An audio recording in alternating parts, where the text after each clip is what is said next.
కృష్ణ.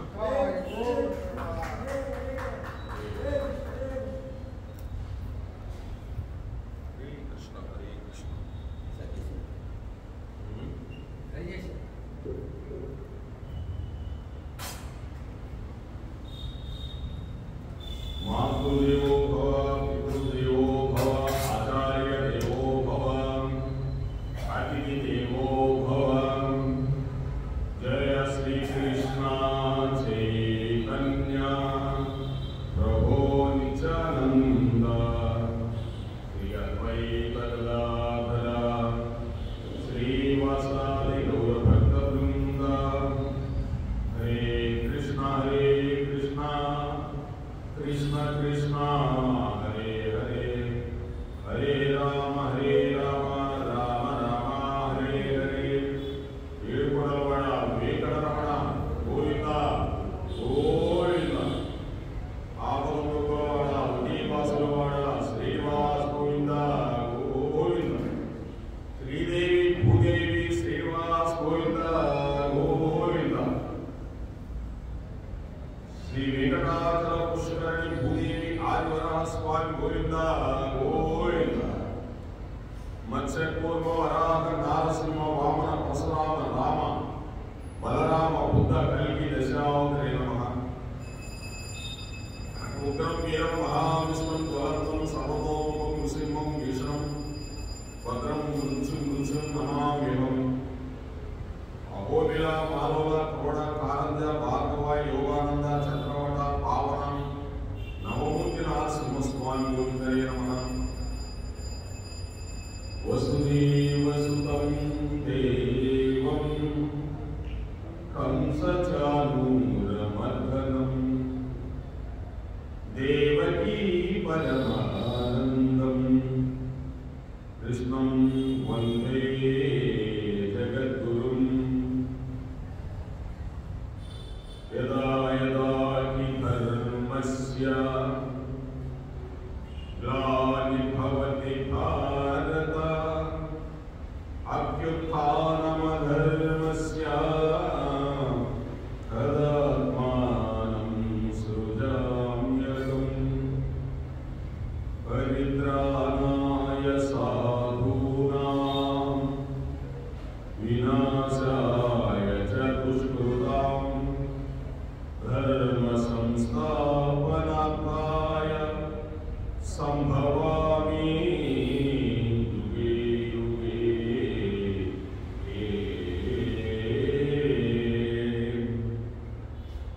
ఏ కారణ ధర్మమునకు హాని కలుగును, అధర్మం వృద్ధి చెందును, ఆయా సమయంలో దుష్టులను శిక్షించడకు, శిష్టులను రక్షించడకు, ధర్మమును లెస్సగా స్థాపించడు, గోవులు రక్షించడకు, సాధువులు రక్షించడకు, భక్తులు రక్షించడకు ప్రతి నేను అవతారం దాచుతున్నాను. బాధ 7 కొండల మీద వెంకటరమణుడై ఉన్నాడు శ్రీకృష్ణ పరమాత్ముడు.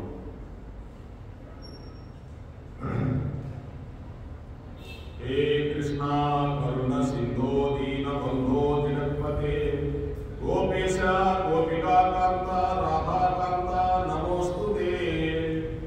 తప్తకాంచన గౌరాంగీ రాధే వృందావనేశ్వరి వృషభానుసుతే దేవి ప్రణమామి హరిప్రియే. ఓ ప్రియమైన కృష్ణ, నీవు కరుణా సాగరుడవు, దీనుడు కాపుడవు, మరి సృష్టికి మూల కారణము, మరి గోపికలకు స్వామి మధ్యలో ప్రత్యేకించి రాధారానికి అత్యంత ప్రియుడు. అటువంటి నీకు నా గౌరవపూర్వక ప్రణామములు కృష్ణ. ఓ రాధాదేవి, నీవు మేలి బంగారు ఛాయ కలిగిన దాని వృందావనమునకు రాణి, వృషభాను రాజు కుమార్తె మరియు శ్రీకృష్ణుడికి మిక్కిలి ప్రియమైన దానివి. అటువంటి నీకు నా గౌరవపూర్వక ప్రణామములు. జయ రాధా రాణికి జయ, జయ రాధా కృష్ణ గోవిందకి జయ. మహాభక్తులారా, నిన్న భగవంతుడు చెప్తున్నాడు 19వ శ్లోకం, దైవాసుర సంపత్ విభాగ యుగంలో మనుల అదములో నేను జనన మరణ రూపములకు ఈ సంసార మార్గములందు అసుర సంబంధమైన నీచలు యందు ఎల్లప్పుడూ త్రోసివేయదను శ్రీ భగవంతుడు చెప్తూ ఉన్నాడు. ఏం చెప్తున్నాడు భగవంతుడు? సంసారేషు అసుర్వేషయోనిషు,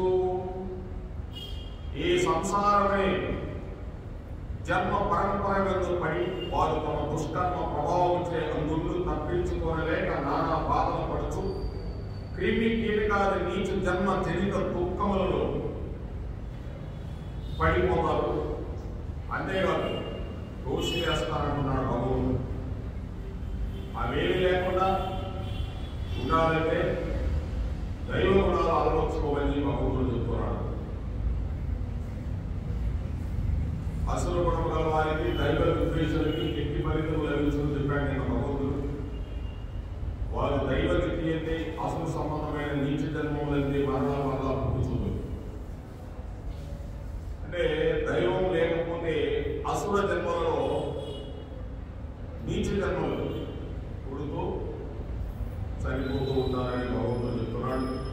అనగా క్రిమి కీటకాలు రాక్షసాది హీన జాతులకే వారు జన్మించి నానా యాతనలు అనుభవించుతుందరు. భగవానుడు వారు ఆ జన్మలను విసిరి పారేస్తారని కృష్ణ పరమాత్ముడు చెప్తూ ఉన్నాడండి. దీని గురించి చూసుకుంటే దైవాసురము ఆసురం ఎలా ఉండాలో భగవంతుడు చెప్తున్నాడు. సరే, దైవ శాస్త్రం ఎంత కాలం ఉందో ఎల్లప్పుడూ అట్టి నీచ జన్మలను పడిసి దైవ ప్రాప్తి లేక వారు అధపతనాన్ని పొందుదరని వచించుతున్నాడు. దైవ సంబంధం లేకపోతే నీచ జన్మల బట్టి దైవ ప్రాప్తి లేక పొందుకు వారు అధపతనం పొందుతారని భగవంతుడు చెప్తున్నాడు. దాన్ని చెప్తూ భగవంతుడు ఆసురీ యోనిమాపన్న మూఢా జన్మని జన్మని మామ ప్రాప్యైవ కౌంతేయ తతో యాంస్య ధమాం గతిం. ఓ కౌంతేయ, ఓ అర్జున, అసుర సంబంధమైన నీచ జన్మమును పొందిన వారు మూడు ప్రతి జన్మ యందును నన్ను పొందకై అంతకంటే తాము పొందిన జన్మ కంటే నీచతరమైన జన్మను పొందుతున్నారు. ఇక్కడ భగవానుడు అసుర సంబంధమైన నీచ జన్మను పొందిన వారులకు అంటే రాక్షస సంబంధమైన జన్మ ఉన్నవారు మూడు. రాక్షసులు అంటే రాక్షసులు కాదని ఇప్పుడు మూర్ఖులు. ప్రతి జన్మ యందు నన్ను పొందక పుట్టిన జన్మంతా భగవంతుడిని పొందలేదు. భగవంతుడు అంటే తెలుసుకోలేము అని చెప్తున్నాడు భగవంతుడు. అంతకంటే తాము పొందిన జన్మ కంటే నీచతరమైన జన్మం పొందుతారు. అంతకుముందు జన్మ కంటే ఇంకా నీచకరమైన జన్మను పొందుతారయా, నన్ను తెలుసుకోలేకపోతున్నారు వీడు అని భగవంతుడు చెప్పుకున్నాడు. ఇప్పుడు మీరు అర్థం చేసుకోవాల్సింది ఏంటంటే, కృష్ణ అనే పదాన్ని పలకాలంటే ఆశండ మతాలు ఉన్నాయి. ఇప్పుడు రకరకాల మతాలలో ఒక రకంగా చెప్పాలంటే క్రిస్టియన్ మతం అని చెప్తాను మీకు దీంట్లో ఒకటి ఉన్నట్టు. వాళ్ళు కృష్ణ అని పలకమంటే కలకం. వాళ్ళు పూర్వం వాళ్ళ తాతలు వాళ్ళ తల్లిదండ్రులన్నీ వంశీ కృష్ణ అన్ని పెట్టుకుంటారు. అవన్నీ మార్చేస్తారు పేర్లు అవసరమైంది. కానీ క్యాలెండర్లో రిజిస్టర్లో మార్చరు. రిజిస్టర్లో మారిస్తే వాళ్ళకి కథకూడదు, బయట మార్చుకుంటారు. అంటే ఆ పదం పలకూడదు.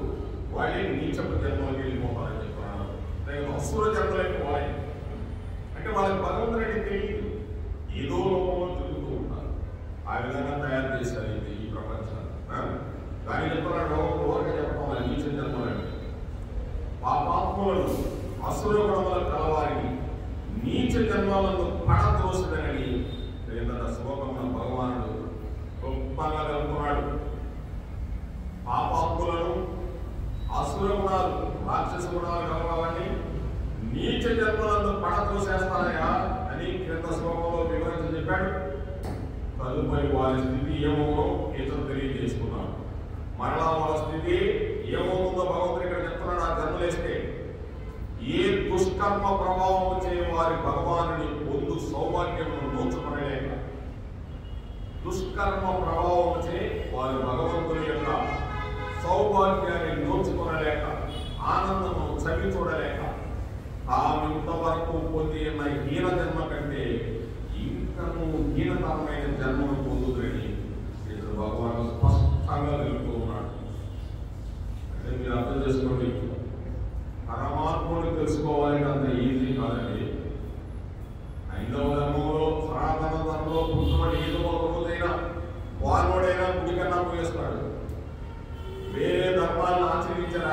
ధర్మం కాదని, అసలు ధర్మం అనే పేరే లేదు వాళ్ళకి.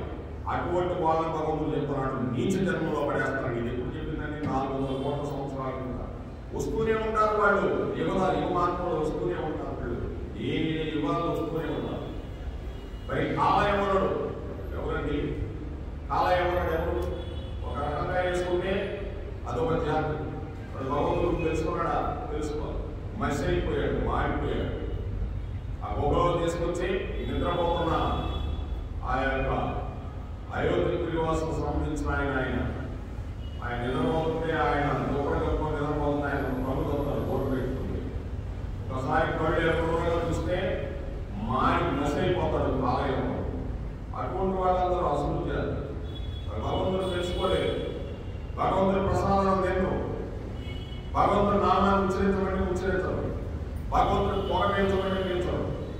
భగవంతుడి నామం మనం చెప్తుంటే దూరంగా పారిపోతారు. వాళ్ళకి ఆ విధంగా తయారు చేశారు. వాళ్ళ గురించి చెప్తున్నాడు ఇక్కడ. అటువంటి ఆనందంలో చవి చూడలేదు భగవంతుడి యొక్క ఆనందాన్ని. ఈయన జన్మ కంటే ఇంత రోజులు పొందిన ఈయన జన్మ కంటే ఇప్పుడు మరింత ఈయన జన్మలో పొందుతారయ్యా అని చెప్తున్నాడు భగవంతుడు. మేడ మెట్లపై నుండి కిందకు దారిన బంతి ఒక్కొక్క మెట్టు దిగదారి ఏ ప్రకారంగా కిందకు పడిపోవునో ఆ ప్రకారంలో వారు అధోగతి పొందుతారయ్యా అని చెప్తున్నాడు భగవంతుడు. కింద పడిపోతూ ఉంటారు. వాళ్ళకి వచ్చే పని లేదు. కింద పడిపోయి మెంటెక్కాలంటే సామాన్య విషయం కాదు. పాప ఫలితం ఎంతో దారుణమైనది చూడు భగవంతుడు చెప్తున్నాడు.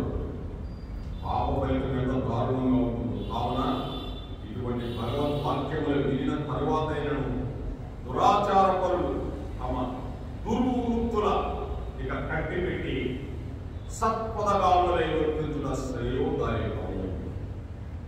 ఇటువంటి భగవద్వాక్యములు వినిన తరువాత అయినా కూడా దురాచార పరులు తమ దుర్వృత్తులు పరిగమాల వృత్తులన్నీ కట్టిపెట్టి సత్పదగాములై సత్ప్రవర్తన ఇంటూ భగవంతుని కథల వింటూ వర్తిస్తే శ్రేయోదాయకమని చెప్తున్నాడు భగవంతుడు. ఎవరింటారంటే వాళ్ళు వినేవాళ్ళు ఉన్నారు.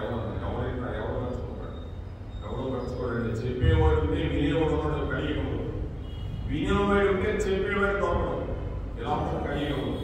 అందుకే ఎక్కడైనా భాగవతం జరుగుతుంటే కూడా రోజు మంచి పండితుడు చెప్తుంటాడండి. 10 రోజులు వస్తారు, 20 రోజులు వస్తారు. రోజు చెప్పాను. ఈయన రోజు పాసిపల్లి దాసంగా రోజు ఇదే రామాయణమా? ఇది రోజు రామాయణం ఇదేగా. రాముడు పోతున్నాడు, సీతమ్మని అడుగు తీసుకెళ్తున్నాడు, సూర్యనాథ్ వస్తుంది, రావణాలు మళ్ళీ ఇదేగా. మొట్టమొదటి నుంచి కొత్తది ఏమైనా చెప్పాలి. కొత్తది ఏముంటుందని చెప్పేదానికి. అందుకే ఒక ఆయన అన్నాడు, ఏమి రోజు రామాయణం వెళ్ళలేవా? రోజు 3 పూట్ల అన్నం తింటాం లేదా? 3 పూట్ల రామాయణం విను. ఏమవుతే రామాయణం వింటే నీ సత్యం పొందుతావు, నీ జన్మేంటో తెలుసుకుంటావని చెప్పాడు. ఒక మహానుభావుడు చెప్పాడు, ఇది రామాయణం రోజు వినాల్సిందే. రామాయణం తెలియకుండా మనం ఒకసారి భాగవతంలోకి వెళ్ళలేమండి. రామాయణం తెలిసినే నువ్వు భాగవతంలోకి వెళ్తావు. కృష్ణుడు డైరెక్ట్ కృష్ణుడు కథ తెలుసుకోలేవు. రాముడు కథ తెలిస్తేనే కృష్ణుడు కథ తెలుస్తుంది. రాముడు ఏం చేశాడనేది ఆదర్శ పురుషుడు. సంసారాన్ని ఎలా బయట తీసుకొచ్చాడో రామావతారంలో ఉంది. అసలు మనందరం ఇక్కడికి వచ్చింది ఎందుకంటే భగవంతుడు చేయకూడదు ఆయనకి. కానీ సంసారం తెలుసుకోవాలి కదా. ఈ సంసారం అనే సాగరంలో ఎలా పడాలనేది రామచంద్రుడు చూపించాడు. ఇలా ఉండాలి ఆయన. తల్లి తండ్రి, గురువు దైవం, అక్క చెల్లెలు, మా నాన్న, వీళ్ళందరూ బంధువులు, వీళ్ళందరి గురించి తెలుసుకొని నువ్వు ఉద్ధరిస్తూ ఆ ఉద్ధరణలో ఉంటూ కృష్ణుడి దగ్గరికి వెళ్ళాలి. అప్పుడు ఆయన మోక్షం ఇస్తాడు. రామావతారంలో మోక్షం రాదని మీరు అనుకుంటున్నారు. రామావతారంలో ఇల్లు ఎలా చక్కబెట్టుకోవాలో తెలుస్తుంది రామావతారం. అప్పుడు ఏ బాధలో ఉంటుందో చిన్నగా ఈ జన్మ కాబట్టి నెక్స్ట్ జన్మగా కృష్ణుడు దొరుకుతాడు. మోక్షానికి దారి చూపిస్తాడు. మోక్షం అనేది ఆనందం. ఇదే ఈ దురాచార పనులన్నీ వదిలేసి సత్కర్మాలు చేయటమే మోక్షం అండి. అది రామాయణం నుంచి రావాలి. రామాయణం అలా ఉంటుంది. రామాయణం సామాన్యం. రామాయణం ఎన్ని రోజులు వింటారో ఈ భూమి మీద రామాయణం జరుగుతూ ఉందో అంతవరకు మానవ జన్మ ఇక్కడ ఉంటుందండి. రామాయణం ఎప్పుడైతే క్లోజ్ అయిపోతుందో మానవుడు కూడా క్లోజ్ అయిపోతుంది. రామాయణం వినని రోజు, రామాయణం జరగని రోజు ఇక మానవుడు కూడా పతనం స్టార్ట్ అయిపోతుందని వాల్మీకి రామాయణంలో వాల్మీకి అయిపోతున్నాడు. అందుకు రాముడు లేని ఊరు లేదు.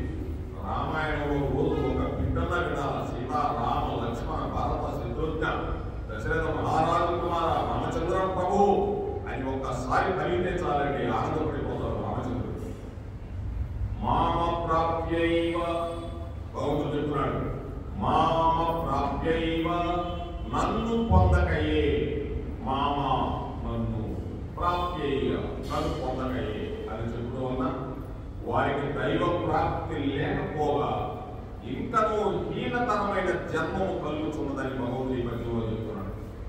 వారికి దైవ ప్రాప్తి లేకపోయి ఇంకా హీన జన్మ పొందుతారయా అని కృష్ణుడు చెప్తున్నాడు. అందుకే ఒక్కడిని చెప్తారండి భగవంతుడు చెప్పింది. ఇక్కడ ఊరికే మనం ఏంటం కాదు, భగవంతుడు చెప్పేది కొద్దిగా ఆచరించాలని కృష్ణుడు చెప్తున్నాడు. కించిత్ ధనంజయ, ఇంత ఆచరించలేని చెప్పింది కలియుగంలో, ఇంత ఆచరిస్తే చాలని భయపడిపోతాం అని కృష్ణ పరమాత్ముడు చెప్తున్నాడు. కావున మనుషులు హీన జన్మనుండక ఇందులాగునను దైవమును పొందులాగను ఏకకాలమునే ప్రయత్నించవలేను. ఒకే టైంలో హీన జన్మ పొందకుండా దైవమును ఎలా పొందాలో ఈ జన్మలోనే ఏకకాలంలో తెలుసుకోమంటున్నాడు, ప్రయత్నం చేయమంటున్నాడు భగవంతుడు. ఈ సౌభాగ్య స్థితి జీవుని సదాచరణపైనే ఆధారపడి ఉండదు. సౌభాగ్య స్థితి అంటే జీవుని సదాచరణపైనే, నీ యొక్క మంచి ఆచరణపైనే ఆధారపడి ఉంటుంది అని భగవంతుడు చెప్తున్నాడు. భగవంతుడికి ఎట్టి సంబంధం లేదండి, కృష్ణ పరమాత్ముడికి రాముడికి ఎట్టి సంబంధం లేదు. వాళ్ళు చూపించారంటే ఇలా బ్రతకండి ఆయన చూపించారు, అంతేగాని భగవంతుడు నాకు అన్నీ చేస్తాడని మేము మనసులో కూడా తలుచుకోవచ్చు. కృష్ణుడు ఏం చెప్పాడా, రాముడు ఏం చేశాడా ఆ రెండు తలుచుకొని చెప్తే మనం ముందుకు వెళ్ళిపోతాం. అప్పుడు భగవంతుడు మెట్లు లాగుతాడు. కానీ లేకపోతే ఏ సహాయమో చేయడండి భగవంతుడు. భగవద్గీత ప్రకారం కానీ రామాయణం ప్రకారం కానీ దేని ప్రకారమైనా చూసుకోండి. రామాయణంలో రాముడు ఎంత కష్టపడ్డాడో రామచంద్రమూర్తి ఆయన ఏమన్నా దైవ భార్యంగా ఉందా? భగవంతుడే ఆయన, కానీ మానవుడుగా కష్టపడ్డాడు. అసలు ఆయన శక్తులని పక్కన పడేశాడు. మానవుడు ఎన్ని కష్టాలు పడాలో ఆ కష్టాలు చూపించాడు మనకి రామచంద్రుడు. సీతమ్మ కారణం పోతే గోదావరిని అడిగాడు, అడిగాడు, ఈ అడిగాడు, ప్రకృతిని అడిగాడు, ఎవరిని అడిగినా చెప్ప బాణం తీశాడు.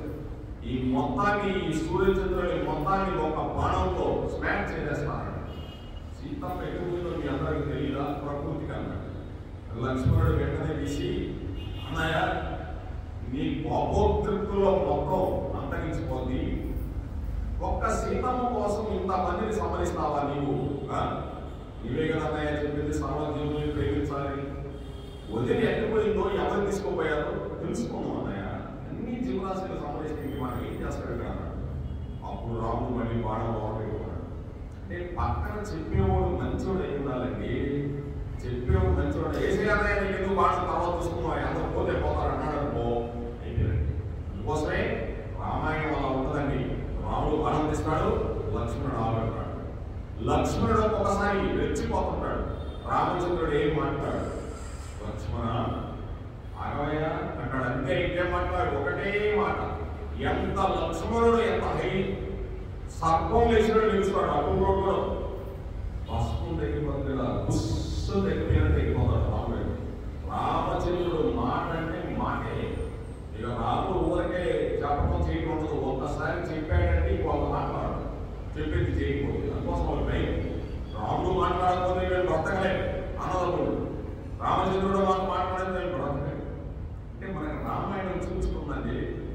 ఊరికే రామాయణం ఇంటే కాదు, అలా భగవద్గీత ఇంటే కాదు. రామాయణాన్ని మన ఇల్లుని బాగు చేస్తుంది రామాయణం.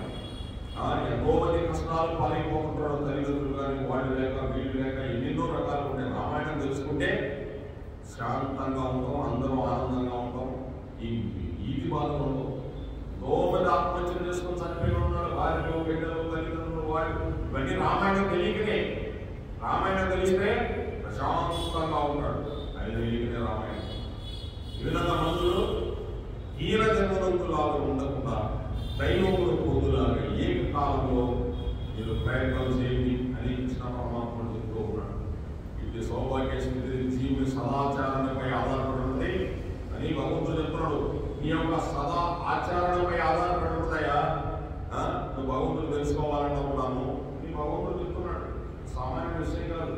ఎవరైనా సరే కష్టం చేయాల్సిందే. భగవంతుడు తెలుసుకోవాలంటే ధ్యానం చేయాల్సిందే, యోగం చేయాల్సిందే, కర్మ చేయాల్సిందే, జ్ఞానం తెలుసుకోవాలని ఎన్ని చేయాల్సిందేనండి భగవంతుడి గురించి. వస్తానే భగవంతుడికి నమస్కారం చేస్తాడు, భగవంతుడు ఏమో మనం చేస్తాడు, ఏమీ చేయదు. వచ్చాడంటే చూస్తే చూస్తాడు, లేకపోతే రంగా నీకు ఆ ప్రేమ కలిగితే అప్పుడు చూస్తాడు భగవంతుడు. అసుర జన్మను పొందిన మూడుల యొక్క పరిస్థితి ఎట్లు ఉంది? అసుర జన్మ మూడులు, వాళ్ళు రాక్షస జన్మ పొందిన మూర్ఖులు. వారు పరమాత్మ పొందక, ఆ పరంధాముని పొందక, తామింతవరకు ఉన్నట్టు నీచ జన్మ కంటే ఇంకను నీచతరమ జన్మను పొందుతున్నారు.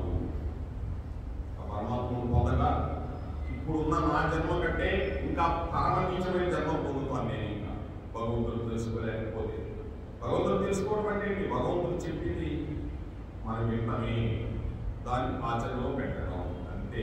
ఓరగా మనం రామాయణం విన్నాము, భాగవతం విన్నాము, భగవద్గీత విన్నాము, ఎవరో చెప్పారు, ఆయన వింటాడు, ఆయన చెప్తాడు, ఆయన ఆచరించడు, ఈయనెవరు ఆచరించడు, ఎందుకు చదువుకోవడం అని కృష్ణుడు చెప్తున్నాడు. దీనివల్ల నీకు ప్రయోజనం శూన్యము, అసలు ఏం లాభం లేదు. అంతే. విష్ణు సహస్రనామం చదువుతున్నారు, గంట చదువుతారు, ఏంటి దానివల్ల ప్రయోజనం? ఓ విష్ణు సహస్రనామం ఈరోజు చదవకపోతే దేవుడు ఏమో కోపడతాడు, ఆయన ఏమి కోపడు. నువ్వు చదివేమి చదవకపోలేదు, నీకు జ్ఞానం వచ్చిందా లేదా చూస్తాను. జ్ఞానం వచ్చి నువ్వు అన్ని జీవరాశులు ప్రేమించగలుగుతున్నావా లేదా? విష్ణు సహస్రం రోజు చదువుతానే పోయి ఒక పట్టణం ఏంటా? ఏ ప్రయోజనం దీనివల్ల? ఎంతమంది విష్ణు సహస్రనామం చదువుతున్నారు? ఆదివారానికి ఎంతమంది తింటున్నారు? ఏమన్నా ప్రయోజనం ఉంది? కృష్ణుడు చెప్తున్నాడు, నీకు చెప్తున్నారు. దీనివల్ల ప్రయోజనం శూన్యము. భగవద్గీత నీవు ఆచరించగలిగితే దానివల్ల ప్రయోజనం. సదాచార సంపన్నుడై ఉంటేనే నీవు సౌభాగ్య స్థితి పొందుతావు, లేకపోతే నువ్వు పొందలేవు అంటున్నా. ఈ భగవంతుడు ఒక్కటి చెప్పేస్తున్నాడు 16వ అధ్యాయంలో. కాబట్టి జీవుడు కడతేరుకు మార్గమేమి? అసుర సంపద, దుర్గుణములను, దురాచారములను వదిలి దైవీ సంపదను, సద్గుణములను, సదాచారములను పరిగ్రహించవలెను. భగవంతుడు ఎంత బాగా నిర్దేశించడం. అసుర సంపద, అసుర సంపద దుర్గుణాలు, దురాచారాలు. దైవీ సంపద సద్గుణాలు, సదాచారాలు.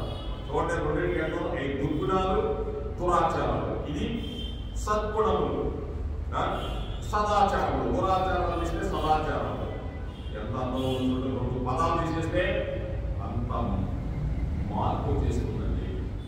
నరక బాధలను తప్పించుకొని ఉపాయంలో సెలవిస్తున్నాడు మళ్ళీ భగవంతుడు. చూడండి, ఆపై జీవరాశులన్నీ ఎలా వెళ్ళిపోతున్నారు వీళ్ళు, ఈ అసలు జన్మకి వెళ్ళిపోతున్నారు. కానీ వీళ్ళకి నరక బాధలను తప్పించుకునే ఉపాయాలను కూడా సెలవిస్తున్నాయి అర్జున. అన్ని అర్జునుడికి చెప్తా, అర్జునుడు అర్థం పెట్టుకుని చెప్తున్నాడు, అన్ని అర్జునుడికి చెప్తున్నాడు. అర్జునుడు ఆ టైంలో శిష్యుడు ఎలా విన్నాడో అలా విన్నాడు. నేను ఈ శిష్యుడిని అయిపోయాను, ఏం చెప్తే తీస్తానన్నాడు, ఆచరిస్తానన్నాడు. దాన్ని చెప్తున్నాడు, త్రివిధం నరకస్యేదం వరం నాశనాత్మనః కామక క్రోధస్తథా లోభస్తస్మాత్ దిక్త్రయం త్యజతే. త్రివిధం నరకస్యేదం ద్వారం నాశన ఆత్మనః కామక క్రోధస్తథా లోభస్తస్మాత్ దిక్త్రయం త్యజతే. కామము, క్రోధము, లోభము అని మూడు విధములకు నరకత్వాలు. ఇది ఘంటసాల గారి పద్యం. ఇది ఘంటసాల గారి వాడిన పద్యం. ఇది ఆయన 108 పద్యాలు ఈ మధ్య ఒకటి తీసుకున్నాడు. కామము, క్రోధము, లోభము అని మూడు నరకత్వాలు అన్నట. కామం ఇవి జీవులకు నాశనం కలుగు చేయనంటున్నాం. ఈ జీవునికి సర్వనాశనాన్ని కలుగు చేస్తాయని చెప్తున్నారు. కాబట్టి ఈ మూడు విడనాడలేము. లేక కామము, క్రోధము, లోభము ఈ మూడు విధములకు ఈ అసుర సంపద నరకములకు ద్వారములు. ఈ మూడు సామాన్యమైన విషయమండి.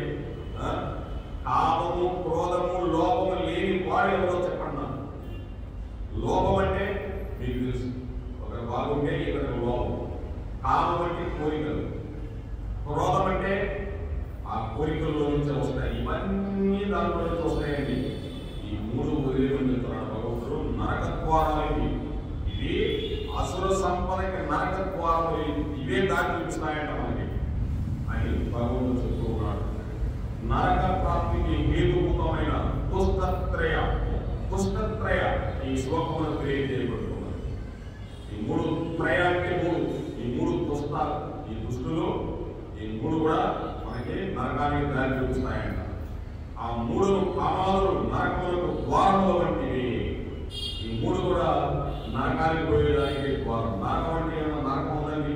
అది ఇక్కడే నరకం ఉందండి, ఇక్కడే ఉందండి. నరకం అంటే ఎక్కడెక్కడ లేదు. అసలు యమలోకానికి మనం చూడమండి, మనం అనుకుంటాం. కానీ యమ దర్శనం మనకు అంత అదృష్టం కూడా ఉండదు. యమ దర్శనం చేసేవాళ్ళు ఎవరు?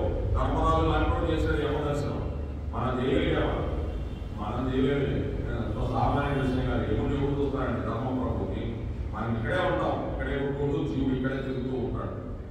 ఆ విధంగా నరకానికి ద్వారము ఈ మూడు కూడా, అనగా అవి కలవారికి నరక ద్వారము తెరవబడినట్టే. ఈ మూడు ఉన్నవారికి నరక ద్వారం తెరవబడినట్టే. ఈ మూడు దుర్గములు లేని వారికి నరక ద్వారములు మూయబడి ఉంటుంది. ఈ కామము, క్రోధము, లోభము, ఈ మూడే మెయిన్. ఎవరికైనా ఉంటే లేని వాడు ఎవరి ప్రపంచంలో లేదు. అంతేగాని ఇక్కడ పుస్తకం బట్టి చదివినంత మాత్రాన నా దగ్గర లేవని మీరు అనుకో. కామము, క్రోధము, లోభము ప్రతి ఒక్కరిలో ఉంటాయి. దీన్ని దాటుకో చెప్తున్నాడు భగవంతుడు. నిదానంగా దాటుకోమంటున్నాడు. అంత ఈజీగా భగవంతుడు ఒక్కసారి చెప్పినంత మాత్రాన దాటాలంటే సామాన్య విషయం కాదు. ఇక వారికి నరక ప్రవేశం లేనే లేదని అర్థం. ఈ ద్వారంలో మూయబడే వాడికి ఇక్కడ నరక ప్రవేశం లేదు. ఇక్కడ నరకంలో పడాల్సిన అవసరం లేదు. ఇక్కడే పడి ఇక్కడే దుఃఖంలో తిరుగుతుంటాం. ఈ బాధలో, ఈ కామ, క్రోధ, లోపం వల్ల. ఇంతగా భగవాన్ అసలు గుణములు చెప్పేశాడు. ఇప్పటి వరకు అసలు గుణాలు చెప్పాడు. అట్టి దుర్గుణముల వారికి క్రింది లోకములకు, నీచ జన్మలకు పోదురని నానా దుఃఖ పరంపరములు అనుభవిస్తున్నారని భగవంతుడు చెప్తున్నాడు. ఆయన నీచ ఈ కింద లోకాలు ఉన్నాయంటే ఉన్నాయి. ఇప్పుడు సుతలోకంలో పరిపాలన చేస్తున్నాడు బలి చక్రవర్తి. ఇప్పుడు ఉన్నాడు సుతలోకంలో ఉన్నాడు. 7 లోకాలు, పైన 6 లోకాలు, కింద 7 లోకాలు, మధ్యలో భూమి మంది. ఈ 14 లోకాలు ఉన్నాయి. ఈ గోళానికి 14 లోకాలు. ఇటువంటి ఎన్ని లోకాలు, ఎన్ని గోళాలు ఉన్నాయో తెలుసు. భగవంతుడు చెప్తున్నాడు కొన్ని కోట్ల లోకాలు ఉంటాయి. ఇవన్నీ కృష్ణ పరమాత్ముడు మెయింటైన్ చేస్తున్నాడంటే 1% చేస్తున్నాడంట. ఆయన దగ్గర ఉన్నది 100% శక్తి ఉందండి. కానీ ఇవన్నింటినీ కూడా అర్జున నేను 1% మెయింటైన్ చేస్తున్నాను. 99% వేస్ట్ గా ఉందండి భగవంతుడి దగ్గర. భగవంతుడు ఎంత శక్తి ఉందో చూడండి. భగవద్గీతలో చెప్తాడు 99% నా దగ్గర వేస్ట్ గా ఉంది. 1%తో ఈ లోకాలని తిప్పుతున్నాను. ఈ క్రింద లోకాలు నీచ జన్మలకు నానా దుఃఖ ప్రాణులు అనుభవిస్తానని చెప్తున్నాడు. అందుకే కదండి ఏదైనా భూకంపాలు వేస్తే త్వరలో నుంచి పాములు కూడా బయటకు వస్తాయి. పతాల లోకాలు ఉంటాయి కొన్ని పాములు, అవి కూడా బయటకు వస్తాయి. పతాల లోకాలు ఎన్ని సామాన్య లోకాలు కానీ ఎన్ని ఉన్నాయి. లేని లోకమే లేదండి, అన్నీ ఉన్నాయి. ఈ విధంగా వారి గతి అంతేనా? సరే, మరి వారి గతి అంతేనా స్వామి? వారు ఉద్ధరింపబడక అవకాశం లేవా అని ప్రశ్నిస్తే అవన్నీ గీతాచారాలు చెబుతున్నారు. వాళ్ళు ఉద్ధరించడానికి అవకాశం ఉంది అని మళ్ళీ చెప్తున్నాడు. చూడండి, జీవుల మీద భగవంతుడికి ఎంత ప్రేమ. ఈ పిచ్చివాళ్ళు ఇలా కామక్రోధాలకు లోనైపోతున్నారు, వీళ్ళ మళ్ళీ పైకి తీసుకురావాలి అనే ఆలోచన భగవంతుడు ఉంటుందండి. ఈ అసలు గుణాలని 3గా విభజన చేశాడు. అవి కామం, క్రోధం, లోపం, ఈ 3 గుణాలు. కాబట్టి ఎవరు ఈ 3ంటిని ప్రయత్నపూర్వకంగా త్యజించి వేయను అతడు నరకం యొక్క బెడ నుండి తప్పించుకొని ఓత్వగా నిలబడేయగలరు. ఓత్వ లేదంటే పైలోకాలు వెళ్తారండి. బ్రహ్మలోకం వరకు ఓత్వలోకాలు. ఈ సత్యం ఇంకా రాబో శ్లోకమున భగవంతుడు బాగా విశ్లేషిస్తూ ఉన్నాడు. కాబట్టి ఇక పాపాత్ములు ఎవరు తమ అతఃపతనం గురించి దిగులు పడక, భగవంతుడు ఏం చెప్తున్నాడండి? పాపాత్ములు ఎవ్వరు కూడా దిగులు పడతాయా అని చెప్తున్నాడు. ఏంటి? ఈ 3 వదిలేయమంటున్నాడు. కామము, క్రోధము, లోపము. కృష్ణాన్ని ఇవే వదిలేయచ్చు కదయా, నేను ఏడ వదిలేనయా? చూడండి, మనం ఏడవడంతో మనం వదలలేము, కానీ వదలాల్సిందే. నువ్వు కష్టపడైనా సరే వదలాల్సిందే. భగవంతుడికి ఏ సంబంధం లేదు. అసలు భగవంతుడికి ఏంటి సంబంధం లేదండి, చూస్తూ ఉంటాడంటే. భగవంతుడు చేసే కర్మలు బట్టి నువ్వే పుడుతుంటావు, నువ్వే చనిపోతుంటావు, నువ్వే బాధలు పడుతుంటావు. భగవంతుని ఎన్ని రకాలు అనుకుంటుంటావు. నేను భగవంతుడికి ఇంత సేవ చేస్తున్నాను, అంత చేస్తున్నాను, నాకు ఈ ఆలోచన ఏంటనుకుంటున్నాడు. ఏమి మాట్లాడు భగవంతుడు. నువ్వు చేసిన కర్మ, నేను చేసుకున్న పాపం, నా ఇంటికి లారీలు ఉందని నేనేం చేశాను. భగవంతుడు ఏం చేస్తాడు కోసం ఈ 3 వదిలేసే ఈ లారీలకి వెళ్ళిపోతాయి అంటున్నాడు భగవంతుడు. కామము, క్రోధము, లోభము ఇవన్నీ తప్పించుకుంటే భూత్మకకి వెళ్ళిపోతాం అర్జున. ఈ సత్యాన్ని ఇంకా లోకంలో చనిపోతున్నాడు భగవంతుడు. కాబట్టి ఇక పాపాత్ములు ఎవరైనా దిగులు పడిన అవసరం లేదు. తాము ఎచ్చటనున్నారో అతడునే భగవానుడు తెలిపిన ఈ కామ, క్రోధ, లోప, త్యాగ, రూప ప్రయత్నం ఆచరించుతూ ఉండిచో అచిరి కాలంలోనే వారు నరక విముక్తులై దుఃఖ వర్జితులై పరమశ్రేయులను పొందగలరు. నువ్వే లోపలైనా వల్ల ఈ 3 వదిలేయమంటున్నాడు. ఈ లోకంలో ఉన్నా కూడా ఈ 3 వదిలేస్తే నువ్వు దుఃఖ వర్జితులై పరమశ్రేయస్ పొందుతావని అంటున్నాడు. చెప్పినంత ఈజీగా వదులుతామండి. పాపం అంటే సామాన్యంగా కోరికలు గంటగా పెరిగిపోతున్నాయి. కోరికలు ఎటువంటి వాటికి కూడా నిమిషానికి ఎదుర్కొన్నాయండి. కాలం ప్రతి వారు వారి హృదయములను చక్కగా పరిశోధించుకొని ఈ కామ, క్రోధ, లోపములను 3 దొంగలను కనిపెట్టి వివేకాదుల సహాయము వారిని దూరముగా తగ్గిపోతాను. ఈ 3ని, కామాన్ని, క్రోధాన్ని, లోపాన్ని, ఈ 3 దొంగలు ఉంటారు మన ఇంట్లో కాదు, మన మనసులో ఉంటారు. వాళ్ళని కనిపెట్టి బాగా వివేకాదుల సహాయం తీసుకోమంటాడు. తెలివిగల వాళ్ళ సహాయం తీసుకొని వారిని దూరముగా తరిమి కొట్టుకోవచ్చు. భగవంతుడు చెప్తున్నాడు. కామం అంటే సామాన్యమైనది కాదండి. ఎన్ని రకాల కోరికలు. పాపం అంటే కోరికలండి వస్తూనే ఉంటాయండి. నేను కింద స్థలం ఉన్నాను, తర్వాత ఇల్లు కట్టుకోవాలనుకుంటా, తర్వాత ఆ బయట కట్టుకోవాలనుకుంటా, ఆ బయట కట్టుకోవాలనుకుంటా, అని ఇంకా ఇంకో పక్కన ఎక్కడైనా స్థలం ఉంది, పోతానే ఉంటుందండి. ఈ కోరికలకు అంతు లేదండి. అంతేలేదు ఈ కోరికలు. అది అన్నిటికీ ఆర్జం పోస్తే ఎలా, నేను పోస్తే ఎలా ఉంటుందో కోరికలు తిరిగిపోతానే ఉంటుంది. దాన్ని ఏదో తుంచేయాలి. తుంచకపోతే అది మాట్లాడదు. ఎందుకంటే ఆ కోరికలు అలా ఉంటాయి. క్రోధం, ఆ కోరికలు లేదన్నప్పుడు క్రోధం వస్తుంది. ఆ లోపం కూడా దాంట్లో నుంచి వస్తాయి. 3 కంటిన్యూలు వస్తాయి ఒకదాంట్లో నుంచి ఒకటి.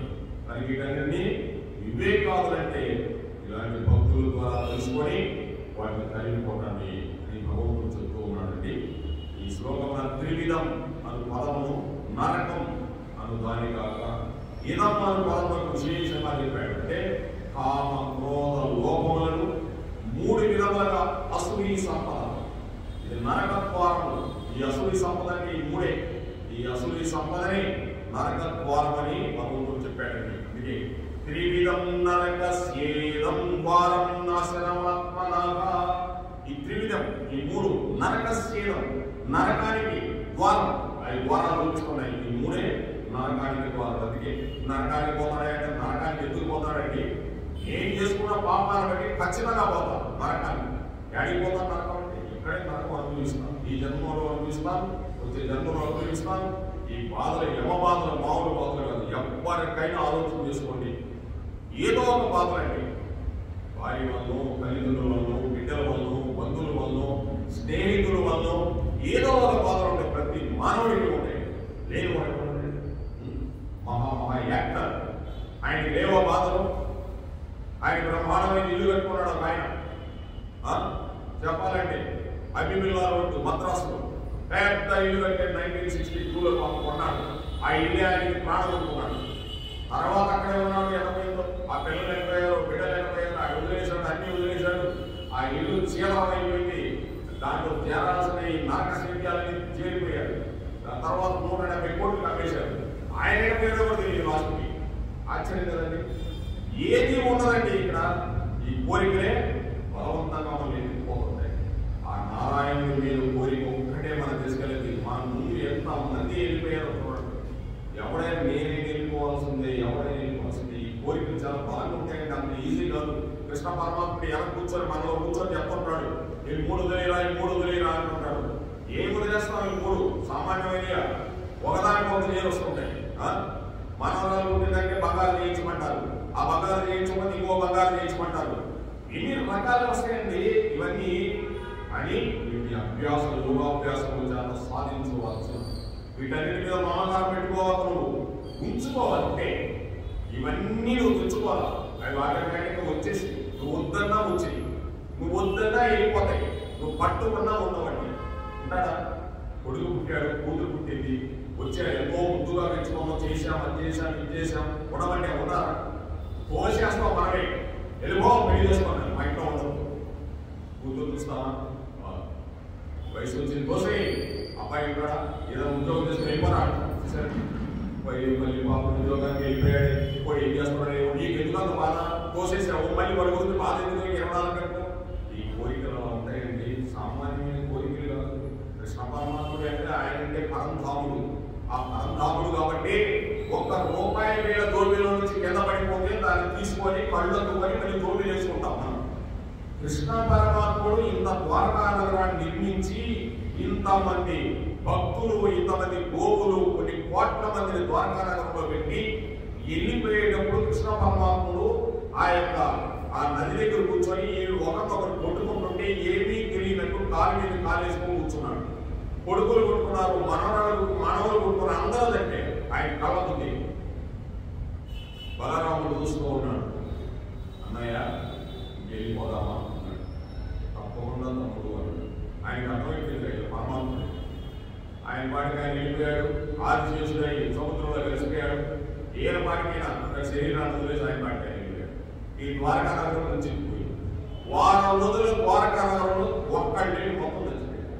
అర్జునుడు చూస్తున్నాం కానీ ద్వారకా నగరం ఎగిసి పడుతున్నాయి, అవరు అందరూ పోతున్నారు. అర్జునుడు అంతటోడు ఆ కృష్ణుడు యొక్క అష్టభార్యలను రక్షించగలిగాడు. కొంతమంది గోపికల్ని వాళ్ళని రక్షించి గాడి ఒకరు పట్టుకొని రాండమ్మ పోతామన్నాడు, అస్త్రీ పోతామన్నాడు. ఏంటంటే కృష్ణ పరమాత్ముడు అష్టభార్యలతో ఉన్నవాడు, గోపికలతో ఉన్నవాడు. అర్జునుడు రక్షించాడు. అర్జునుడు వచ్చి తీసుకెళ్ళిపోయాడు. అన్ని అర్జునుడు చెప్పన్నాడు. విదురుడు ద్వారా ఆయన ఉద్దవుడు ద్వారా ఎంత ఆశ్చర్యకరమండి. పరమాత్ముడు ఎలాగున్నాడు, మనలోనే ఉన్నాడు. ఆయన ఎవరు నడుచుకున్నాడు? ఆయన్ని అష్టభార్యలు కొంతమంది రక్షింపబడ్డారు, కొంతమంది ఆ అగ్నిలో దహనం అయిపోయారు. వీళ్ళందరినీ కొందరు రక్షించి గాడిలో పట్టుకొని వస్తూ ఉంటే కొంతమంది ఆటవికులు అడవి మార్గంలో ఉండి వీళ్ళందరినీ తీసుకుపోయేదానికి వచ్చారు. బలగాలు గీగాలు కొట్టుకోపోవాలి. అర్జునుడు గాంధీ వెళ్తే గాంధీవం పనిచేయాలి. గాంధీవం అసలు బాగా వెళ్తూ ఉన్నారు. ఏంటి గాంధీవం పనిచేయడం లేదు ఏంటి అని ఆశ్చర్యపోయాడు.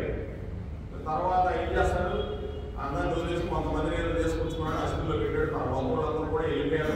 లేదు కృష్ణుడు వెళ్ళిన తర్వాత ఎందుకుంటారంటే వాళ్ళందరూ పరమాత్మ వెళ్ళిపోయిన తర్వాత కొంతమంది గోపికలు అందరూ బండాలు అయిపోయారు. గోపి తలాక్ అంటారు. కృష్ణుడు లేని ఈ జీవితం ఎందుకనుకున్నారు వాళ్ళంతా మహర్షులు, రామవతారంలో మహర్షులు. ఆ బండలు అయిపోయినోడు ఇప్పుడు ఈ నామం పెట్టేది ఆ బండే గోపి తిలకమి. ఆ గోపీలందరూ అలా అయిపోయారు, పచ్చగా ఉంటారనుకోండి. ఇటువంటి పండు మహర్షులు ఇప్పుడు పోతే గోపి తలాక్లో ఉంటారా? ఇవన్నీ అక్కడ దొరుకుతాయి మనకు. అందుకే గోపి తలాక్ కృష్ణుడి నామం ఎక్కడ దొరకదు మీకు. ఈరోజు మనం పెట్టుకుంటున్నామంటే గోపి యొక్క నామం ఇది, గోపి శరీరం. ఆ కృష్ణుడు యొక్క గోపిక శరీరం పెట్టుకుంటున్నాం. అది గోపి తిలకమంటే అంత ఉంటాయి. ఈ విధంగా అర్జునుడు వచ్చి ధర్మరాజు చెప్తాడు, ఏంట్రా ఏం జరిగిందిరా అని మౌనంగా ఉంటాడు. ఏంటి చెప్పడా తమ్ముడు అంటాడు. ఎవరైనా ముసలవాడు అన్నవాడికి వయసులో ఉన్నవాడు ముందు తిన్నారా? లేకపోతే అంటే అంత రకంగా చెప్తాడండి అని అడుగుతాడు. అంటే ఏదన్నా బతికి వెళ్ళినప్పుడు ముసలివాళ్ళు ఎవరైనా చూస్తే వాళ్ళని కూర్చోబెట్టి మనం చేసి తినమని చెప్పాలంట. ధర్మరాజు అంత ధర్మప్రభు. ఎందుకు అంత బాధగా ఉన్నావు? అది చాలా రకాలు జరుగుతుంది. ఏముందన్నాయ? మన సభుడు, మన బంధువు, మన దైవము, మన పరమాత్ముడు వెళ్ళిపోయాడు.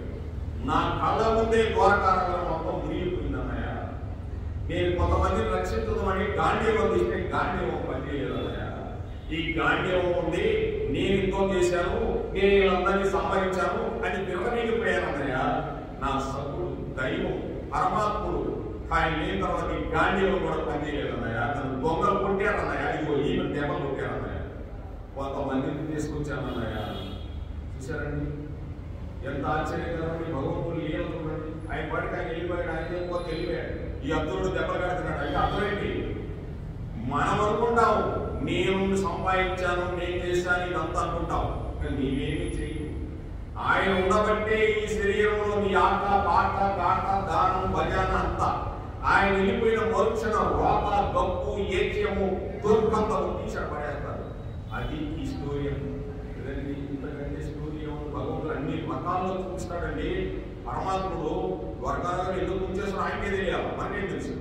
ఉండకూడదని భగవంతుడు తిరిగిన ప్రదేశం ఇప్పటికీ పోతే ఉండదు. భగవతత్వం చూడండి ఎలా ఉంటుంది. దానికోసం ఈ కామ క్రోధ లోపాలంత ఈజీగా మనం ఈ ముగ్గురు దొంగలను మనం జాగ్రత్తగా బయటకు నెట్టగలుగుతామే. ఆయన నెట్టాలి. కృష్ణాన్ని నెట్టలేకున్నాను. అవి 3 మామూలు కాదు, నన్ను అలా పరిభ్రమం చేస్తున్నాయి. నువ్వు అక్కడే నెట్టాలి కృష్ణ అని ఆ నామస్మరణ చేయాలండి. భగవంతుడు నామస్మరణ చేస్తూ ఉంటే, అందుకే మన పెద్దవాళ్ళు ముసలోళ్ళు అయినా కూడా ఆ మంచం మీద కొనుగొని కృష్ణ రామ శివ ఎప్పుడు తీసుకెళ్తాయా 100 ఏళ్ళు అయిపోయింది, ఆరోగ్యం బాగుంటుంది వాళ్ళకి. ఎందుకా ఇక్కడ ఇంకా నేను ఏం చేయాలి ఇక్కడ కూర్చొని కృష్ణ రామ అంటూ చనిపోయారు. చూసారండి, ఆ నామస్మరణలో ఈ కామ క్రోధాలన్నీ కూడా వెళ్ళిపోతూ ఉంటాయండి. అటువంటిది నామస్మరణ. కానీ మనం గ్రహించలేని ఈ కామ క్రోధ లోపాలని నువ్వు బాగున్నావనుకో, నేను లోపం చేస్తున్నాను. రెడ్డిగా రోజు వస్తున్నాడు, బాగా సంపాదిస్తున్నాడు, నేను రోజు భగవద్గీత చదువుతుంది, నేనేమి వినడం లేదు, కృష్ణుడు తెలియదే కథ అనుకున్నా అంటే చెప్తున్నానండి. అలా అనుకునేది కాదు, చెప్తున్నా. లోపం అలా ఉంటుందండి, సామాన్యంగా ఉండదు. ఈ కామం అలా ఉంటుంది, ఈ క్రోధం అలా ఉంటుంది. కాసేపు తక్కువ విహారం పెట్టాననుకో, నేను నీ మీద నేను ఎగురుతా, నా మీద మీరు ఇద్దరు కొట్టుకున్నాం అప్లిహారం గురించి. ఆ క్రోధం అటువంటిది. కనుక వీటన్నింటినీ నువ్వే దరిచేర్చి నా నుంచి బయటికి పంపే కృష్ణ అని భగవంతుడిని శరణాగతి చేసుకుంటూ ఉండాలి. అందుకే అది నామస్మరణ చేయాలి. ఆ నామస్మరణలో ఇవన్నీ వెళ్ళిపోతాయి. ఇవి ఉండవు. ఇంకా ఈ కామ క్రోధ మోహం మదమాచరణలన్నీ బయటికి వెళ్ళిపోతున్నాయి. ఈ శ్లోకాలన్నీ భగవంతుడు త్రివిధం అను పదములను నరకం అను దాని కాక ఇదం అంటే విశేషంగా చెప్పాడు. కామ క్రోధ లోపములను 3 విధములుగా అసుల సంపద ఈ నరక ద్వారానికి మార్గాలని భగవంతుడు చెప్తున్నాడు. అని ఈ నరకములకు ఎన్ని ద్వారములు? 3 ద్వారాలు. అందుకే నరక యాతన అనుభవిస్తున్నానయ్యా అంటాను నేను. నరక యాతన అనుభవిస్తున్నానంటే నేను చేసుకున్న పాపం, కామము క్రోధము లోపం వల్ల నేను చేసుకున్నాను అజ్ఞానం. నిజంగానండి, అబద్ధంగా చెప్పాలా, నేను కూడా కొన్ని పాత్రలు పెట్టాలి. భగవంతుడు మనసులో కనిపించబట్టి దీంట్లో రాగలిగానే, లేకపోతే దొరికి పట్టుకోవడం అది కాదురా నీకు ఎక్కువ అన్నాను. ఇంత చూశాడు. సామాన్య విషయం కాదు, ఎవరికైనా ఉంటాయండి. అబద్ధం చెప్పుకోని అవసరంలో ఎవరైనా ఉంటారు. భగవంతుడు మన మీద పనులు పెట్టాడో మనం ఎన్ని దోషం పడేస్తాం, ఎన్ని లెక్క కూడా ఉంటుంది మనకి. ఇవన్నీ నాకు తెలుసులే, కామాలు క్రోధాలు ఇవన్నీ. అది తెలియనంత వరకు మనం దాంట్లో మగ్గిపోతూనే ఉంటాం. సామాన్య విషయం కాదు, అంట్లో ఉంటుంది దాని విషయం. ఆ కామాదుల వల్ల జీవులకు కలుగు హాని ఏమి? అతనిని నశింపజేస్తే మామూలుగా కాదు, వినాశకమైన హేతువులకి, మన వినాశానికి హేతువులు. ఈరోజు ఎంతో మంది చూడండి, రాజ్యాలు రాజులు కొట్టుకుంటున్నారు. ఇజ్రాయెల్ దేశాలు ఏంటి కామ క్రోధానికి బలైపోయి ఉన్నారు. వాళ్ళ వల్ల ఎంతమంది పోతారు ఎవరో తెలుసు, ఫ్యూచర్లో తెలియదు. ఇంకా కొట్టుకుంటానే ఉన్నారు, 24 గంటలు కొట్టుకుంటున్నారు. సామాన్యంగా లేదు. ఇప్పుడు మీరు చదువుతున్నారో లేదో కానీ చూసుకున్నారో మీరు చూస్తూ ఉంటుంటారు. బయట వస్తున్నారు ఈ కామ క్రోధాల వల్ల. కాబట్టి శ్రేయం అభిలషించు వాడేమి చేయగలను? ఈ 3 దుర్గుణాలను త్యజించేయాలని చెప్తున్నాడు. అసలు ఈ సంపదకు సంబంధించిన అనేక దుర్గుణములను భగవానుడు తెలిపను. వానన్నింటినీ సంక్షేపించి 3గా చెప్పము. అనేక చెప్పాడు. ఇవన్నీ భగవంతుడు మదమాశ్చర్యాలతో ఉంటాడు, ఇలా ఉంటాడు, అలా ఉంటాడు. అసురుడు అన్ని చెప్పాడు. చెప్పి లాస్ట్ లో ఈ 3 చెప్పాడు. కామము క్రోధము లోపము, ఈ 3 నరక ద్వారాలు. త్రివిధం నరకస్యేదం ద్వారం ఆసన ఆత్మనః. ఈ 3 కూడా నరకానికి ద్వారాలు చూపిస్తాయా. ఈ 3 అని చెప్పేసాడు లాస్ట్ లో. ఇన్ని పద్యాలు చెప్పి 12 పద్యాలు చెప్పాడు. చెప్పి ఒక్క పద్యంలో ఈ 3 వల్లే నువ్వు లోపడిపోతున్నావు అర్జున అని చెప్తున్నాడు. అర్జునుడు పడిపోరా? అర్జునుడు కూడా పడిపోయాడు. మనం వెళ్తాం. అర్జునుడు పడిపోయాడంటే లేపాడు పట్టిలోని. అదే భగవద్గీత అంటే. భగవద్గీత చదివితే విన్నా, 3 శ్లోకాలు విన్నా సరే లేపుతాడు కృష్ణుడి. భయపడవు. అలా ఉంటుంది భగవద్గీత. ఈ కామాలను తొలగించుకున్న వాడు పరమశ్రేయమును పొందులని సెలవిస్తూ ఉన్నాడు భగవంతుడు. ఈ కామ క్రోధ లోపాన్ని తొలగించిన వాడు పరమశ్రేయాన్ని పొందుతాడయా అని కృష్ణ పరమాత్ముడు చెప్తున్నాడు. ఏదైముక్తన కౌంతేయ తమోద్వారే శ్రీవిన్నరః ఆచర్య ఆత్మన శ్రేయస్తతో యాతి పరాంగతిం. భగవంతుడు చెప్తున్నాడు, ఓ అర్జున, కామ క్రోధ లోభములను అట్టి ఈ 3 నరక ద్వారముల నుండి బాగుగా విడువబడిన మనుషుడు తనకు హితమును గావించుకుంటున్నాడు. అందువల్ల సర్వోత్కృష్టముల మోక్షగతిని పొందుతున్నాడు.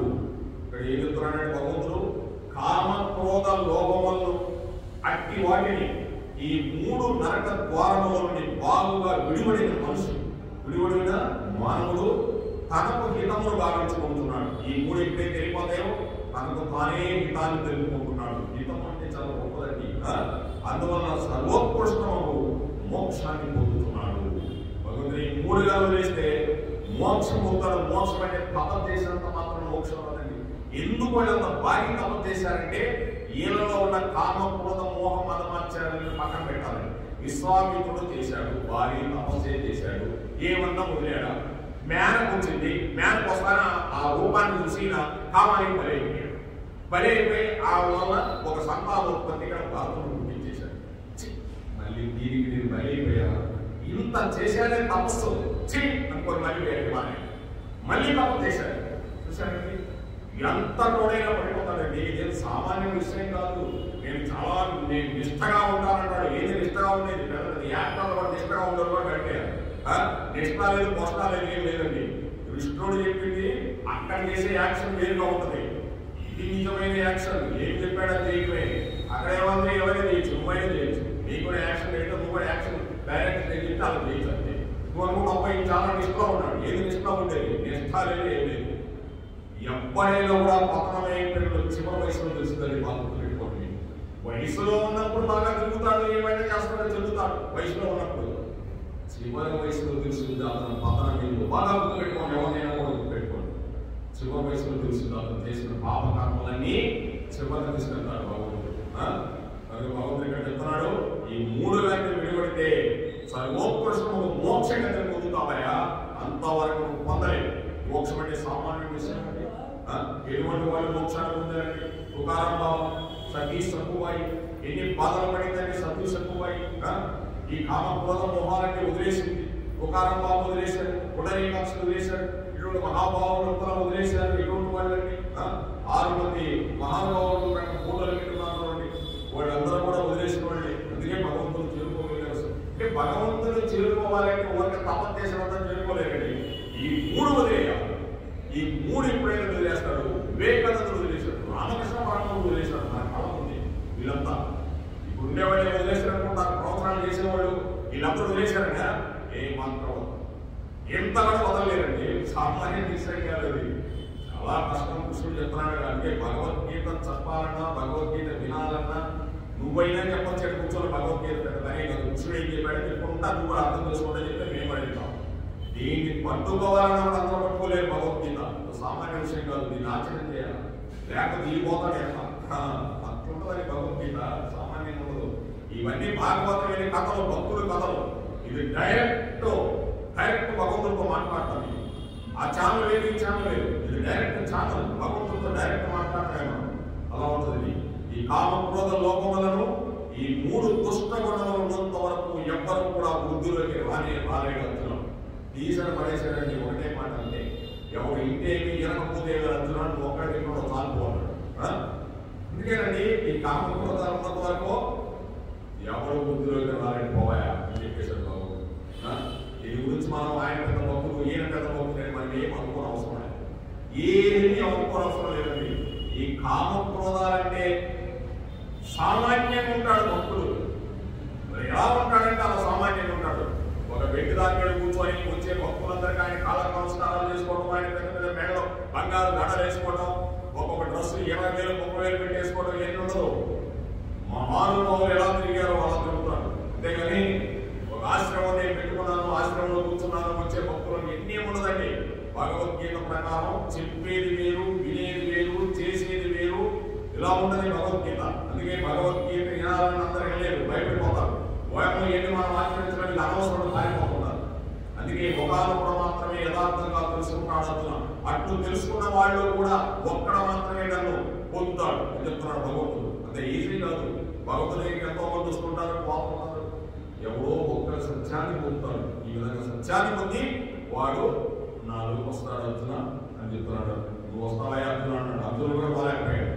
అర్జునుడు కూడా పడిపోయాడు ఒక టైంలో. భగవద్గీత చెప్పినా కూడా మళ్ళీ చెప్పాడు, ఎన్నిసార్లు చెప్పాలి ఆయనకి భగవద్గీత, ఎన్నిసార్లు చెప్పాలి నీకు అన్నాడు. కొడుకు చనిపోయినప్పుడు అర్జునుడు ఓమో నా కొడుకు చనిపోయాడు, నీ వల్ల చనిపోయాడు కృష్ణ అన్నాడు. ఓకే, ఇంత భగవద్గీత చెప్పాడు కృష్ణుని అన్నాడు, నీ వల్ల చనిపోయాడు నా కొడుకు అన్నాడు. భగవద్గీత చెప్పి ఇంతసేపు చెప్తే నా వల్ల చనిపోయాడు చెప్పి మరి బా నీ కొడుకు ఎక్కడో చూపిస్తాను అన్నాడు. మళ్ళీ చూపించాడు. అర్థమైంది అర్జున, నీకు నాకు సంబంధం ఆత్మతో సంబంధం. నీకు నీ కుమారుడికి శరీరంతో సంబంధం. శరీరం ఏనాడు తెగిపోయింది, ఈ భూమి తెగిపోయింది. నువ్వు పోయి నా కొడుకు అంటున్నావు. నేనేమన్నాడు వెళ్ళిపో అన్నాడు. నీకు బాగా అర్థమైందా ఇప్పుడు అన్నాడు. అది కరెక్ట్గా పోయింది. అందుకే నీకు నాకు సంబంధం వెళ్ళిపో అన్నాడు అర్జునుడు. అక్కడ అభిమానుడు నువ్వెవరా ఈ లోకానికి వచ్చావు? మళ్ళీ పైన కృష్ణ పరమాత్మ నీకు భగవద్గీత చెప్పి ఇంత చెప్తే మళ్ళీ కొడుకు అంట వచ్చావు. నేను ఎప్పుడు చంద్రుడు కొడుకునే వెళ్ళిపో అన్నాడు. ఇంతేనా? మళ్ళీ ఇంతేనండి, వెళ్ళిపో స్వామి నీకు నమస్కారం, పరమాత్మని తెలుసుకొని ఆత్మతత్వం తెలుసుకొని వెళ్ళిపో అన్నాడు. ఆయన ఏడు మొహం పెట్టుకొని వచ్చాడు. ఎక్కడ పోయాడు? ఇక్కడే ఉన్నాడు అర్జునుడు. ఇక్కడే చూపిస్తున్నాడు చంద్రమండలాలన్నీ. ఆశ్చర్యం ఎవరు చూపిస్తారండి? ఎవరు విమానం కావాలా? ఇక్కడే ఈ క్షణమే అంత అయింది. వచ్చేసి మళ్ళీ భగవంతుడు కాళ్ళ దగ్గరే ఉన్నాడు. స్వామి నాకు అంతా అర్థమైంది, నీవే సృష్టికి మూల కారణం అన్నాడు. అదే అర్జున, నాతో సంబంధం ఆత్మతత్వం, పరమైన శరీర సంబంధాలు వెళ్ళిపోతూ ఉంటాయి. నాతో నిత్య సత్య సంబంధం నాతో ఆత్మ. అర్థమైందా? ఇప్పటికైనా అంటాడు. అర్థమైంది స్వామి అన్నాడు. పద మళ్ళీ యుద్ధం చేసుకుందాం అన్నాడు. చూసారండి, భగవంతుని వదిలేడా? మళ్ళీ వదల పద యుద్ధం చేద్దాం అన్నాడు. అంటే పిల్లవాడిని చదివిస్తుంది అమ్మ, బాగా మాట లేకపోతే రే మళ్ళీ నువ్వు మిఠాయి మళ్ళీ చదువుకుండా ఉంటావేమో, పద మళ్ళీ నేను చదువుకోవాల్సిందే అంటామా.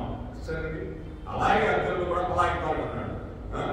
ఆ విధంగా మొట్టమొదట వారిని తుడిచివేయవలని భగవంతుడు చెప్తూ ఉన్నాడండి. ఈ విధంగా ఈ కామ క్రోధ మోహం మదమాశ్చర్యాలను వదిలేయమని కృష్ణ పరమాత్మ చెప్తూ ఉన్నాడు. ఎంతో మంది వస్తుంటారు, ఎంతోమంది వెళ్ళిపోతుంటారండి. కానీ నీ డ్యూటీ నువ్వు చేయమంటున్నాడు. నీ ధర్మం నువ్వు చెయ్యి. నీ భార్య బిడ్డలు ఇవన్నీ చూసుకో చక్కగా. నేనేమి వద్దంటున్నాను. నీ వ్యాపారం నువ్వు చూసుకో, నీ ఉద్యోగం నువ్వు చూసుకో. ఎక్కడ వద్దన్నాడండి భగవంతుడు? ఎక్కడైనా నన్నే పట్టుకోమని చెప్పాడా? చెప్పాలి. కాకపోతే అనన్య చింతయంతాయాం యోజన పరిపాసితే దేశాం యుక్తావి నేత్ర. అనన్యమైన చింతతో భక్తితో నన్ను ప్రార్థిస్తూ ఉన్నాయా? అనన్యమైన చింత. ఇంకా నీకే చింత ఉండకూడదు. నువ్వు అన్నం ఏంటంటే కృష్ణాన్ని ఇచ్చిన అన్నమే కదా, ఇది భూమాత భూదేవి మీ ఆవిడే కదా, మమ్మే కదా, మా అమ్మ లేకపోతే అన్నం రాదు కదా అని తింటా ఉండు చింతతో. నన్ను చింతిస్తూ ఉండు, అన్నం కూడా నేనే అయిపోతుంది. అది భగవంతుడు చెప్పింది చింత అంటే. మీ అబ్బాయి స్కూల్కి వెళ్ళాలి, కృష్ణ నేను స్కూల్లో చేసుకున్నా చిన్నప్పుడు, మీరు బాగోగులు నువ్వే చూసుకో కృష్ణ, రోజు తీసుకొచ్చే బాధ్యత మీదే కృష్ణ అంటే ఆ చింతన. ఇదంతా మొత్తం నా మీదనే భాగేస్తుంది. ఆ నిమిషం మర్చిపోకుండా చింతన చేయమన్నాడు. అంతేనండి భగవంతుడు ఏం చేసినా కూడా. వంట చేస్తున్నా కూడా నన్ను మర్చిపోగలరా? ఆ అగ్ని దేవుడు కూడా నేనే, ఆ ఎడిగించేది కూడా నేనే, ఆ అగ్ని దవర్ కూడా నేనే, ఉడికేది కూడా నేనే అని నువ్వు గుర్తుపెట్టుకున్నావు. నేను ఎప్పుడు నీ చెత్తనే ఉంటానన్నాడు. అది భగవంతుడు చెప్పేది. నన్ను మర్చిపోగలన్నాడు. అంతే, ఏమి చెప్పాలి. ఏడు కొండల మీద వెంకటరమణుడై ఉన్నాను, నన్ను మర్చిపోగలవు. నీకు దర్శనం కాకపోయినా టికెట్లో రాకపోయినా పర్లేదు, ఇక్కడ కూర్చొని చూడు. నాకు ఇలా పెద్ద పెద్ద నామాలు ఉంటాయి కదా, నాకు బాగా చక్కగా పెద్ద పెద్ద రింగులు చుట్టూ ఉంటుంది కదా, సన్నాని నడువు కదా, నా రెండు పాదాలు ఇలా ఉంటాయి కదా, అలా చూడంటే 7 కొండలకు రావాలా, కష్టపడాలా అని భగవంతుడు చెప్తూ ఉన్నాడండి. మనసుతో చూస్తే చాలు, నేను కనిపిస్తున్నాను అంటున్నాడు. రాధే రాధే రాధే రాధే రాధే కృష్ణ గోవింద రాధే రాధే కృష్ణ గోపాల రాధే గోవింద రాధే గోపాల రాధే గోవింద రాధే గోపాల రాధే రాధే రాధే రాధే రాధే రాధే కృష్ణ గోవింద రాధే రాధే కృష్ణ గోపాల రాధే గోవింద రాధే